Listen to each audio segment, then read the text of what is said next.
Hello my dear students, once again তোমাদের জন্য আরো একটা গুরুত্বপূর্ণ ভিডিও নিয়ে এসেছি। তোমরা জানো যে তোমাদের মাধ্যমিক পরীক্ষাতে রাইট ফর্মস অফ ভার্ব থেকে 3 মার্কের ফিল ইন দ্য ব্ল্যাঙ্কস থাকে। শুধু মাধ্যমিক বলেই নয়, অন্যান্য ক্লাসের জন্য, যেমন তোমরা যারা 7 এ পড়ছো, 8, 9, 10 প্রত্যেকের জন্য আজকের ক্লাসটা খুব গুরুত্বপূর্ণ হতে চলেছে। আমি তোমাদেরকে বেশ কিছু টেকনিক শেখাবো, কিছু ট্রিক্স শেখাবো, আর তার মধ্যে দিয়ে কিভাবে তুমি করতে পারবে সেটা তোমাদেরকে আমি বোঝাবো। প্রথমত দেখো, আমরা একটা রুলস তোমাদেরকে প্রথমত আমি বলে দিই, একটা এক্সাম্পল নিই যে হি ড্যাশ, তারপর আমি স্লিপ কথাটা নিলাম, দিয়ে আমি এখানে বললাম দেন কথাটা উল্লেখ করলাম। এখন তোমাকে বুঝে নিতে হবে এখানে যে দেন কথাটা আছে, এই কথাটা মানে তোমাকে বুঝে নিতে হবে যে যখন দেন থাকবে, at that time থাকবে, at that time, then এগুলো যখন থাকবে তখন তোমাকে শূন্যস্থান পূরণ করার সময় was বা were প্লাস ভার্বের সঙ্গে আইএনজি বসিয়ে উত্তর করতে হবে। তাহলে then বা at that time যখন বাক্যে থাকবে তখন তোমার was বা were প্লাস ভার্বের আইএনজি দিয়ে উত্তর করতে হবে। তাহলে এখানে সিম্পলি আছে, তাহলে তুমি হি এর পরে was বসালে, তারপরে স্লিপ থেকে স্লিপিং, হি was স্লিপিং দেন। এরপরে দেখো, এরপরে হচ্ছে 2 নম্বর নিয়মটা আমরা কি বলতে পারি, হি ড্যাশ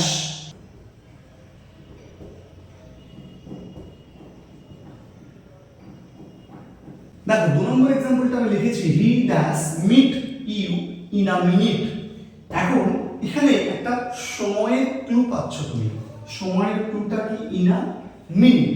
এখন নিয়মটা কি মনে রাখবে, যখন তুমি দেখবে ইন প্লাস একটা টাইম লেখা আছে, টুমরো, তারপরে তোমার নেক্সট প্লাস টাইম লেখা আছে, টুডে, বা তোমার কি লেখা আছে letter, এলএটিআর letter.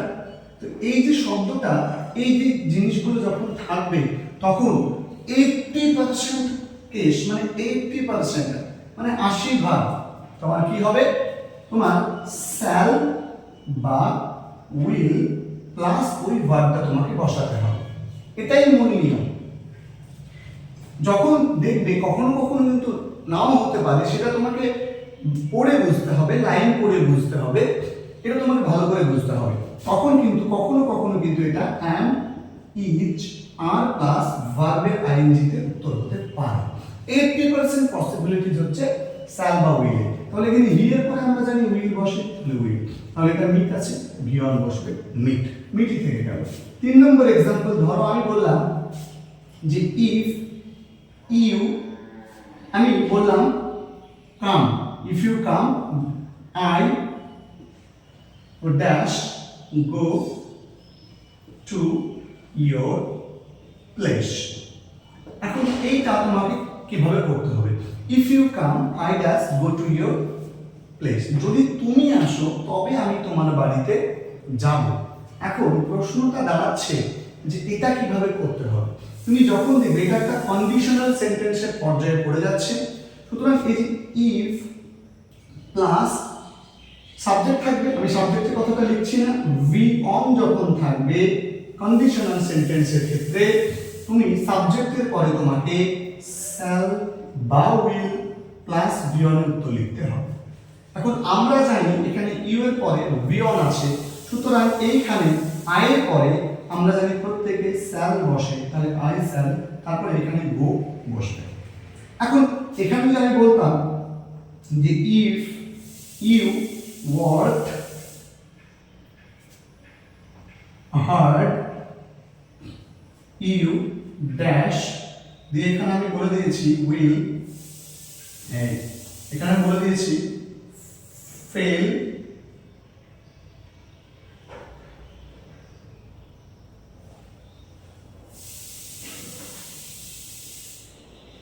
in the exam। দেখো if you worked hard you dash fail in the exam।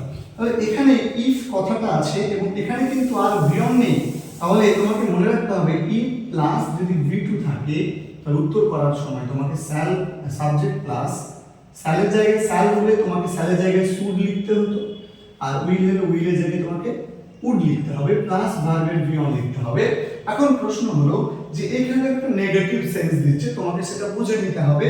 If you work hard, যদি তুমি কঠোর পরিশ্রম করো, করতে গেল করতে পাস্ট হয়ে যাচ্ছে না, তাহলে ইউ উইল ইউ উড, দেখো উড নট, কারণ এখানে বিপরীত বোঝাচ্ছে। কঠোর পরিশ্রমের সঙ্গে ফেল, ওয়ার্ক হার্ড এর সঙ্গে ফেল, একটা বিপরীত আইডিয়া দিচ্ছে, সুতরাং নেগেটিভ। তাহলে ইউ উড নট ফেল। দেখো এখানে ইউ এর পর উইল বসতো, according to the first rule of the conditional sentence আমরা এখানে উইল বা শ্যাল বসাতাম, কিন্তু এখানে একটা কন্ডিশন আছে, সেটা কি, যদি ভার্বটা V2 থাকে তাহলে তোমাকে শুড বা উড লিখতে হবে। যদি সাবজেক্টের পাশে শ্যাল বসতো তোমাকে লিখতে হতো শুড, যদি সাবজেক্টের পাশে উইল বসে তাহলে তোমাকে লিখতে হবে উড। যেহেতু ইউ এর পাশে উইল বসে আমরা এখানে উড লিখেছি, যেহেতু এটা কন্ট্রাস্ট আইডিয়া সুতরাং এখানে আমরা নট বসিয়েছি। আশা করি তোমরা এই তিনটে রুলস বুঝতে পেরেছো। এইরকম করেই তোমাকে শিখতে হবে basic of right forms of verb. তোমাকে রাইট ফর্মস অফ ভার্ব এর পরীক্ষা হলে পারতে গেলে তোমাকে বেসিক গুলো শিখতে হবে, কারণ তোমাদের আমরা যারা মাদ্রাসা বোর্ডের যারা ছাত্র আছো তাদের কিন্তু এইরকম 1 2 3 করে থাকে, এই ধরনের প্রশ্নগুলো একটু বেশি আসে। আর স্কুল বোর্ডে এই রুলসগুলোর অ্যাপ্লিকেশন দিয়ে তোমাকে দিবে, তুমি রুলসটা কতটুকু বুঝেছো, তুমি কতটুকু টেন্সটা কায়ত্ত করতে পেরেছো, সেটার উপর বেশ করে প্রশ্ন দিবে। তাহলে চলো আমরা পরের আরো কয়েকটা রুলস জেনে নিই। দেখো এখন আমি আরেকটা এক্সাম্পল নিব, যে আই ড্যাশ ফিনিশ, এভাবে আগে বুঝতে হবে। তুমি বাক্য ওই যে প্যাসেজে কিভাবে করতে হয় আমি তোমাকে অবশ্যই বোঝাবো, কিন্তু তার আগে তুমি নিয়মগুলো ভালো করে বোঝো। I dash finish the project, I dash finish the project by Monday. না, এখানে উত্তরটা কি হবে তোমাদের মধ্যে ডাউট, এখন একটা রুলস বুঝে নাও, একটা টেকনিক বুঝে নাও। বাই প্লাস যদি টাইম থাকে, ঠিক আছে, বা বিফোর প্লাস যদি টাইম থাকে, বিফোর প্লাস টাইম, দুটো শব্দ জাস্ট। বাই টাইম, ধরো বললাম by 4 PM, by Monday before 4 PM বলে দিলাম।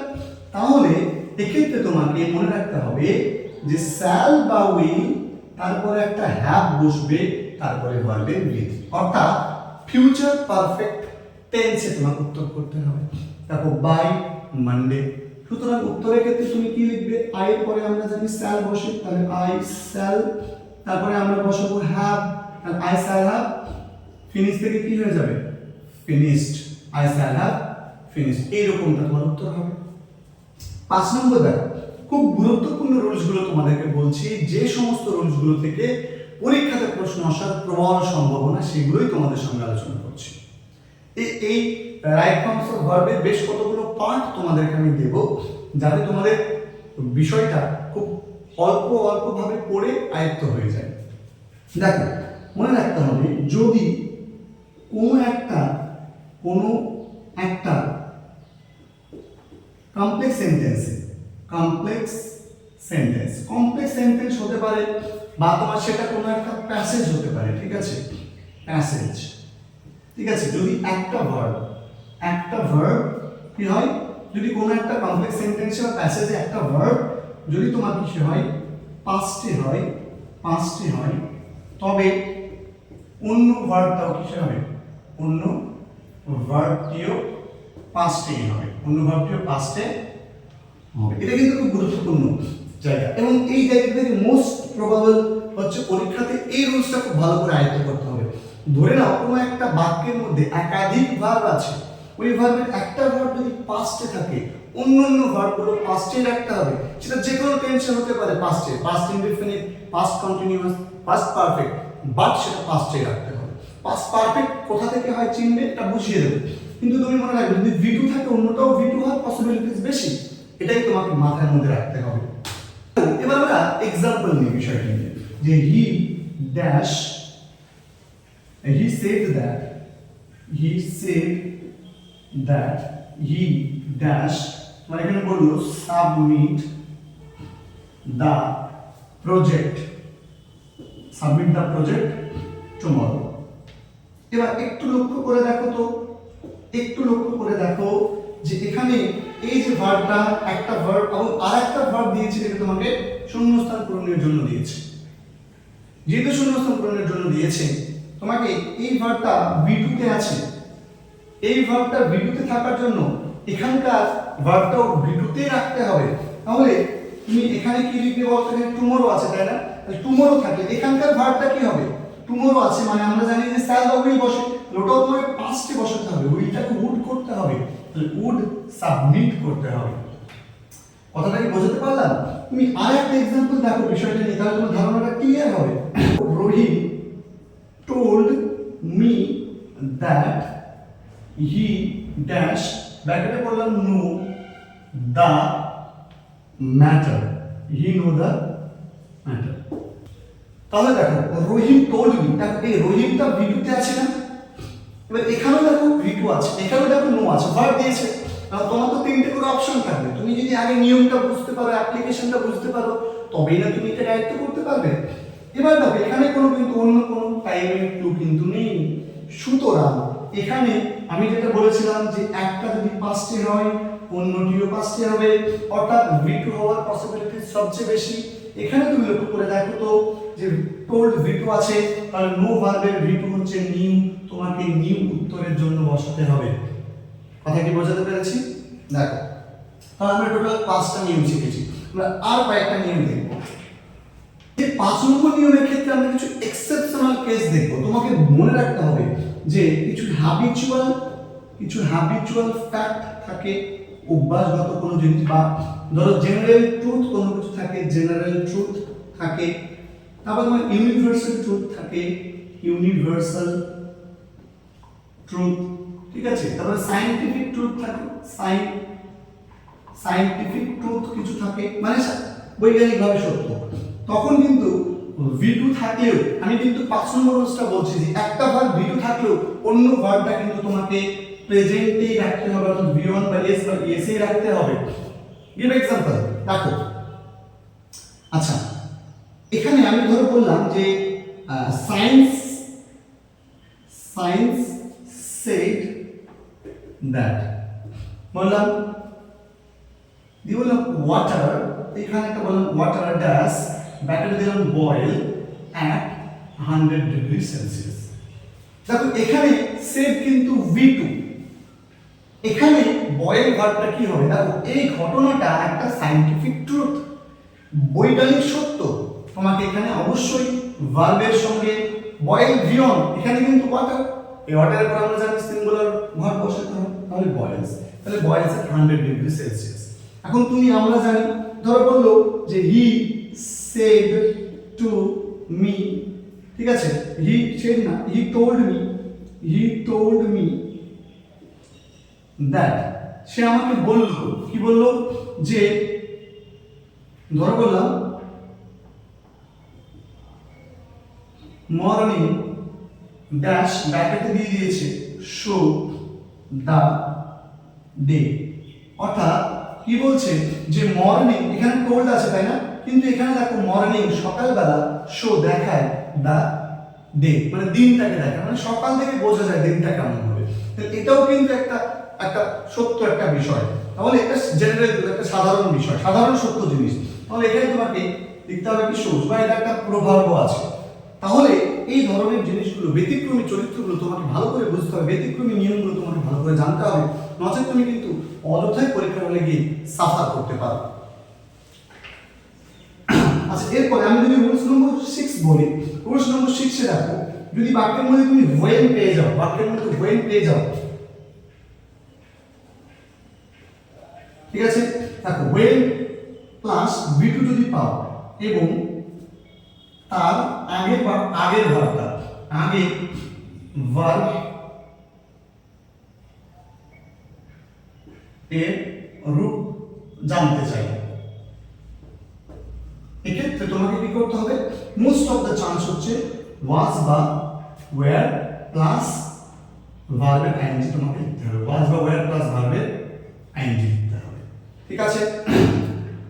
আবার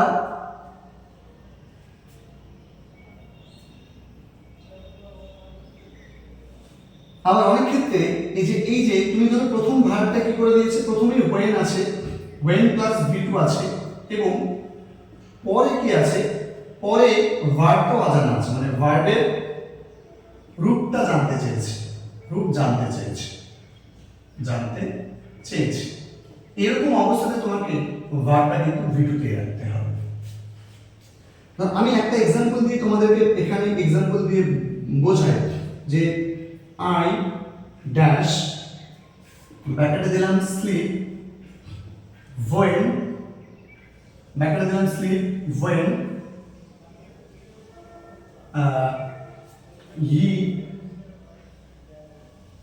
when he না দিয়ে my uncle came to our house।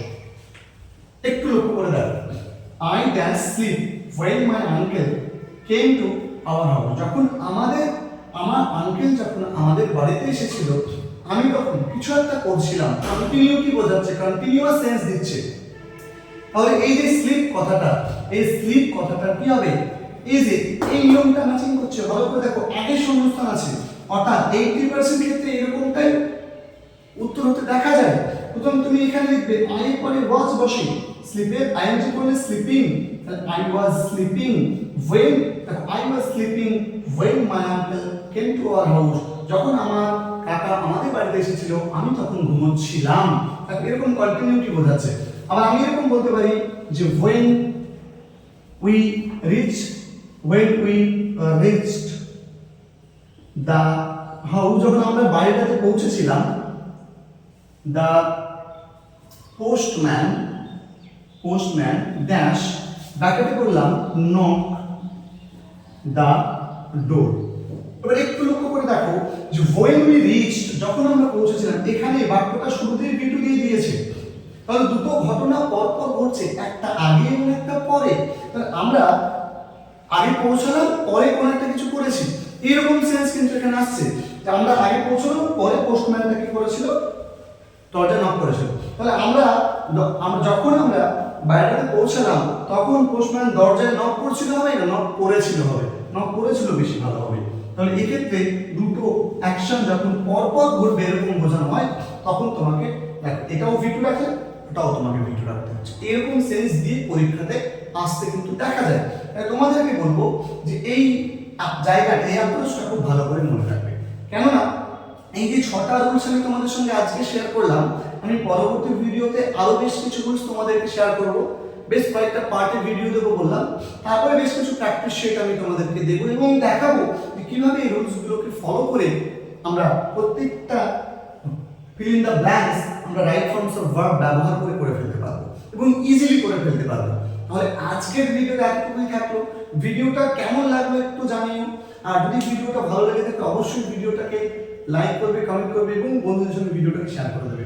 তার সাথে তোমাদের সঙ্গে পরবর্তী ভিডিওতে till then take care, stay safe, stay happy, stay healthy.